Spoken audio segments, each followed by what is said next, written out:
Jai Hind, dear students of class 9th, welcome back in geography class. Today I am going to discuss the Ganga river system. The headwaters of the Ganga, called the Bhagirathi, is fed by the Gangotri glacier. So generally it is asked where from Ganga is originated. Ganga originates from Gangotri glacier and there it is named as Bhagirathi. Ganga का origin कहां से है? Gangotri glacier से. So simply said, Ganga originates from Gangotri glacier and there it is named as Bhagirathi, and it is joined by Alaknanda at Devaprayag in Uttarakhand, and only from here it is known as Ganga. लेकिन जब ये निकलती है गंगोत्री से तो इसको भागीरथी बोलते हैं, लेकिन देवाप्रयाग में एक दूसरी नदी जिसका नाम है अलकनंदा, जो अलकापुरी ग्लेशियर से निकलती है, वो आके जब इसको ज्वाइन करती है देवाप्रयाग में तो उसके बाद इसका नाम हो जाता है Ganga. At Haridwar the Ganga emerges from mountains onto the plains, और हरिद्वार में ये प्लेन एरिया में आ जाती है. The Ganga is joined by many tributaries from the Himalayas, a few of them being major rivers such as Yamuna, the Ghagra, the Gandak, the Kosi. The river Yamuna rises from the Yamunotri glacier in the Himalayas, very close to the sources of Ganga. It flows parallel to Ganga. Map में देखा होगा, बिल्कुल गंगा के parallelly flow करते हुए आती है और मर्ज हो जाती है, इसमें मिल जाती है. कहां पे? Sangam, Allahabad, now called Prayagraj, as a right bank tributary. देखो ये वर्ड आता है right bank tributary, left bank tributary. What is the meaning of this? Listen, suppose one river is moving from east to west. अगर पूरब से पश्चिम जा रही है तो आप जिधर जा रही है उधर मुंह करके खड़े हो जाइए और फिर अपने लेफ्ट से देखिए. अगर नदी जो लेफ्ट से आके मिल रही है नदी में, उसको लेफ्ट बैंक ट्रिब्यूटरी बोलेंगे, और जो राइट से आके मिल रही है उसको क्या बोलेंगे? राइट बैंक ट्रिब्यूटरी बोलेंगे. क्लियर? तो यमुना क्या है? इसकी सबसे लंबी ट्रिब्यूटरी भी है और राइट बैंक ट्रिब्यूटरी है. बाद बाकी बड़ी नदियां जैसे घाघरा, गंडक, कोसी, ये सब भी आके इसमें मिलती हैं. These are the Himalayan rivers. They are flooding over the huge area in Bihar, Uttar Pradesh each and every year and damage the life and property. But every time floods are not criticized. Some of the positive points are there also. Because of flood, soil become enriched, soil become more fertile. खास करके जो नदी के किनारे मिलने वाले खादर soil है उसकी फर्टिलिटी बढ़ जाती है और ग्राउंड वाटर वाटर लेवल भी राइज कर जाता है. फ्लड का ये दो पॉजिटिव इंपैक्ट भी है. The main tributaries which come from the peninsular upland are the Chambal, the Betwa and the Son. These rise from semi-arid areas, have shorter courses and do not carry much water in them. Betwa और चंबल तो यमुना में मिलती है, पहले यमुना मिलती है गंगा में, सोन पटना के पास आके मिल जाती है गंगा में.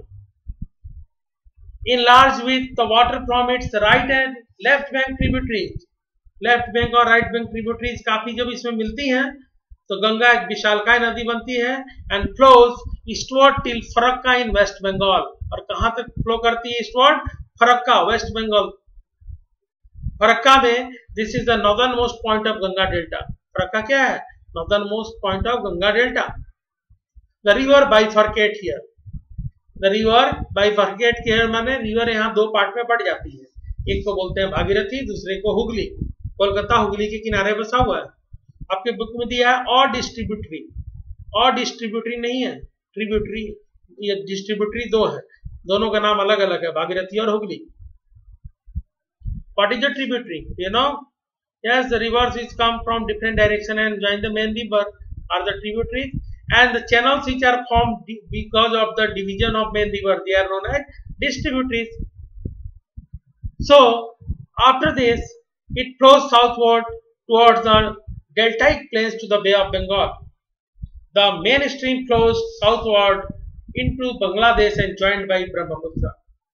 जो इसकी मेन स्ट्रीम है पद्मा नाम से चली जाती है. बांग्लादेश में गंगा को पद्मा बोलते हैं और वहां जाके ये ब्रह्मपुत्र से ज्वाइन करती होती है.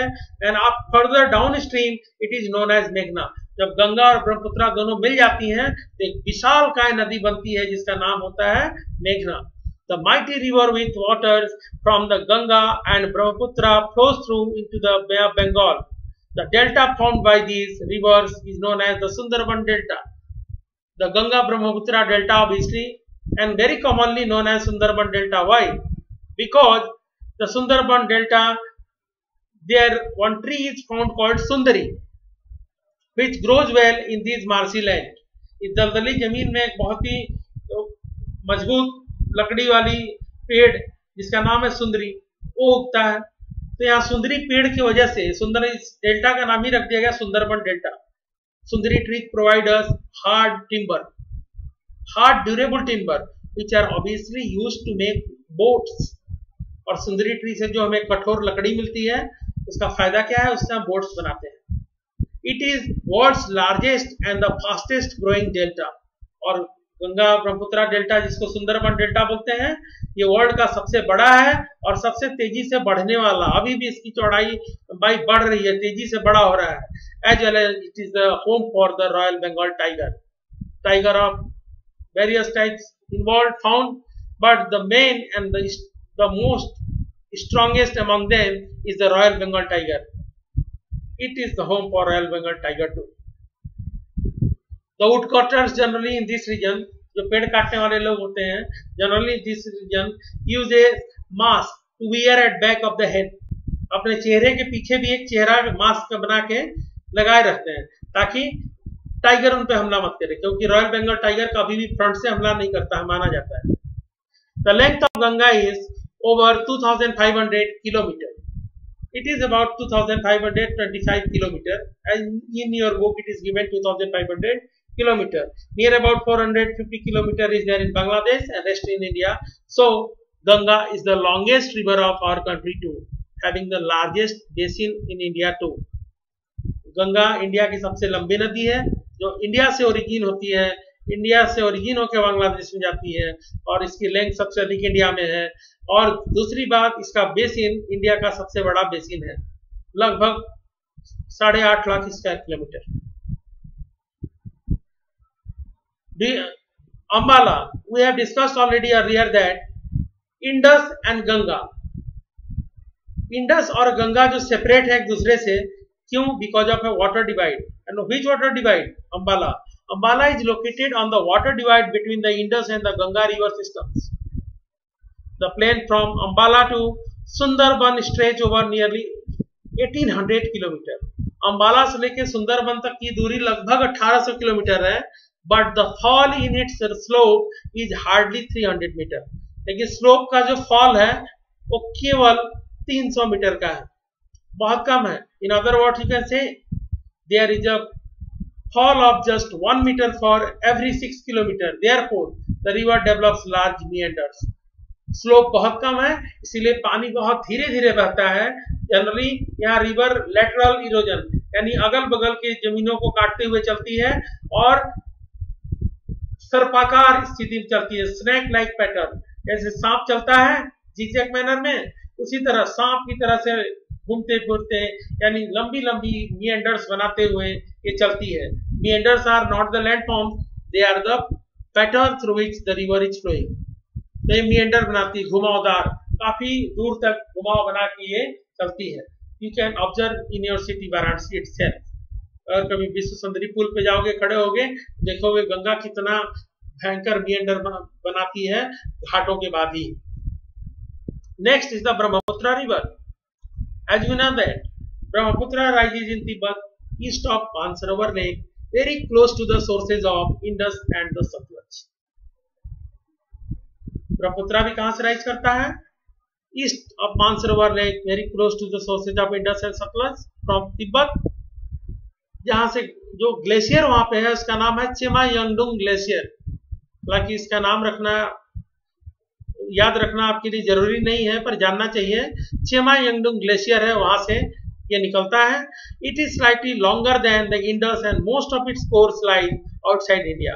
आपने मैप में देखा होगा, इंडिया के ऊपर ये ईस्ट की तरफ हिमालय के पैरेलल बहती हुई और सीधे आती है अरुणाचल प्रदेश की तरफ।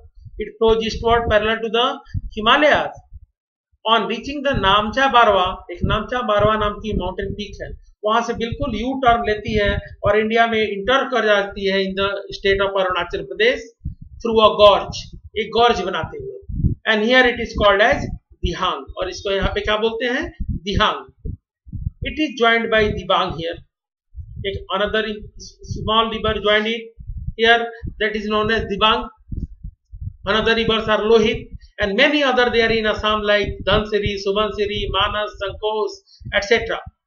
All these mighty rivers, Bharali, these are the mighty rivers of Assam. They all join the Brahmaputra and make it a huge river. Do you know? Brahmaputra is known as Sangpo in Tibet and Jamuna in Bangladesh. Brahmaputra को तिब्बत में सांगपो बोलते हैं, असम में ब्रह्मपुत्रा बोलते हैं और बांग्लादेश में Jamuna. In Tibet the river carries smaller volume of water and less silt as it is a cold and dry area. कभी कभी क्वेश्चन आता है, why being the longer course the river Brahmaputra carries lesser amount of silt and water. Answer is simple, because it flows through a cold dry area. In India, it passes through a region of high rainfall in Assam and Arunachal Pradesh. So here river carries large volume of water and considerable amount of silt also. The Brahmaputra has braided channel. नदी एक बार ऐसे बह रही है, अचानक बीच में कहीं रुकावट है, बड़ा सा रॉक स्ट्रक्चर है, काट नहीं पाई है, तो नदी ऐसे बढ़ जाती है, फिर जाके आगे मुड़ जाती है, बट आगे जाती है फिर मुड़ जाती है. नदी बह रही है, डिवाइड हुई दो पार्ट में, फिर आगे जुड़ गई, फिर आगे जुड़ गई, डिवाइड हुई, फिर आगे जुड़ गई. इसको बोलते हैं थ्रेड लाइक पैटर्न. और इस तरह थ्रेड लाइक पैटर्न के मूवमेंट की वजह से बहुत सारे रिवराइन आइलैंड बन जाते हैं. अगर नदी दोनों ओर से बह के फिर आगे मिल गई तो फिर वहां जो बीच का हिस्सा रहा, जो जमीन, वो क्या हुआ, आइलैंड की तरह हो गया. और बना किसके द्वारा, नदी के द्वारा, तो उसको बोलेंगे riverine island. Do you remember the name of what largest riverine island formed by Brahmaputra? Yes, it is Majuli, located in Jorhat district of Assam. बहुत सारे riverine island ब्रह्मपुत्रा बनाती है. Every year during the rainy season, the river overflows its bank, causing widespread devastation due to flood in Assam and Bangladesh. River Brahmaputra causes havoc flood in Assam and Bangladesh. Unlike the other North Indian rivers, the Brahmaputra is marked by huge deposits of silt on its bed, causing river bed to rise. इसके river bed पे जिससे पानी चलता है, उसकी ऊंचाई लगातार बढ़ रही है डिपोजिशन की वजह से. इसकी वजह से बाढ़ हर साल बढ़ते जा रहा है. इसको कंट्रोल करने के लिए रिवर की डीसिल्टिंग करनी होगी. रिवर पे ड्रेजिंग करके, ड्रेजिंग एक प्रोसेस होता है जिससे रिवर को और गहरा किया जाता है. This river also is famous for shifting its channel frequently. इस साल देखो तो धारा उसकी जो मुख्य है यहाँ बह रही है, तो अगले साल मुख्य धारा बहुत दूर बह रही है, क्योंकि ये बहुत चौड़ी नदी है. ये अपने चैनल शिफ्ट करने के लिए, फ्रीक्वेंटली शिफ्ट करने के लिए फेमस है. Now we are going to discuss about the peninsular rivers. The main peninsular rivers we are going to discuss are the Narmada, Tapi, Godavari, Mahanadi, Krishna, Kaveri. But before that, we have to discuss something. The main water divide in peninsular India is formed by Western Ghats, which runs from north to south close to the west coast. अब यहाँ बता रहा है कि जो main water divide है peninsular India में reverse के लिए, वो है कौन, वेस्टर्न घाट. तो वेस्टर्न घाट से कुछ बड़ी नदियां निकलती है, जैसे गोदावरी, कृष्णा, कावेरी, निकल के जाती हैं ईस्टवर्ड और बे ऑफ बंगाल में मिलती हैं. तो फिर वेस्ट में कौन सी रिवर है जो वाटर डिवाइड का काम करता है, तो वेस्ट में भी तो रिवर होनी चाहिए. So western Ghat is rightly a water divide between the large east flowing rivers and small coastal rivers on the west. Western Ghat के वेस्ट में जो वेस्टर्न कोस्टल प्लेन है, उसमें छोटी छोटी नदियां हैं, उनको, और जो ईस्टर्न पार्ट में बड़ी नदियां हैं, उनके बीच में ये वाटर डिवाइड बनाता है western Ghat. So Western Ghat is a water divide between the large east flowing rivers of the peninsula and small coastal rivers of western coastal plain. Clear it is? Most of the major rivers of the peninsula, such as the Mahanadi, Godavari, Krishna, Kaveri, flow eastward and drain into the Bay of Bengal. We all know that this. These rivers make deltas at their mouth. There are numerous small streams flowing west to the Western Ghats. The Narmada and Tapi are only long rivers which flow west and make estuary. Mahanadi, Godavari, Krishna, Kaveri ये चारों delta बनाती हैं, बे of Bengal में मिलती हैं। केवल नर्मदा और Tapi Arabian सी में जाके मिलती हैं रिफ्ट वैली के थ्रू गुजरते हुए, और ये दोनों क्या बनाती हैं? एस्चुरी। डेल्टा क्या होता है? Triangular land mass, depositional land form है, और ये रिवर के बाइफर्केशन से अलग अलग भागों में बंटने के वजह से बनता है। जबकि एस्चुरी क्या होता है? Wide mouth of a river, जहां नदी जाके सीधे सीधे समुद्र में मिलती है, वहां उसका मुहाना बहुत चौड़ा हो जाता है, उसको हम लोग एस्चुरी बोलते हैं। So the first basin we are going to discuss is the Narmada basin. The Narmada rises in Amarkantak hills in Madhya Pradesh.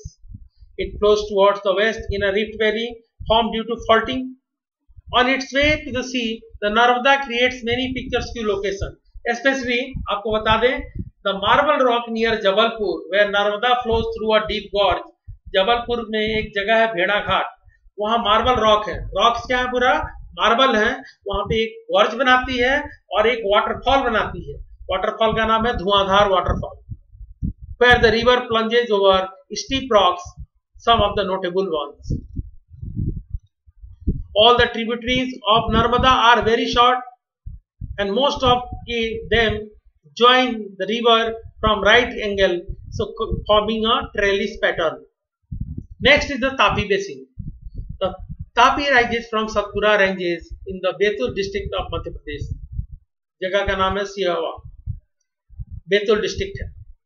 It also flows in a rift valley parallel to the Narmada, but it is much shorter in length.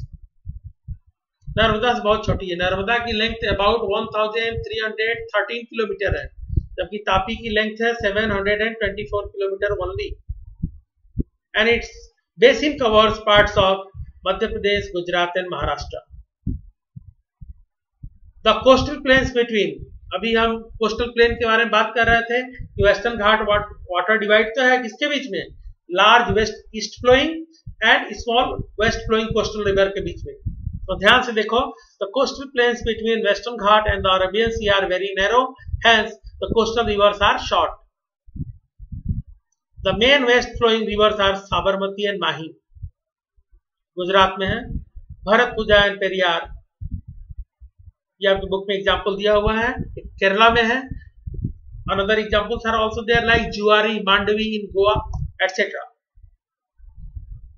So for today it's all. Thank you. Have a nice day.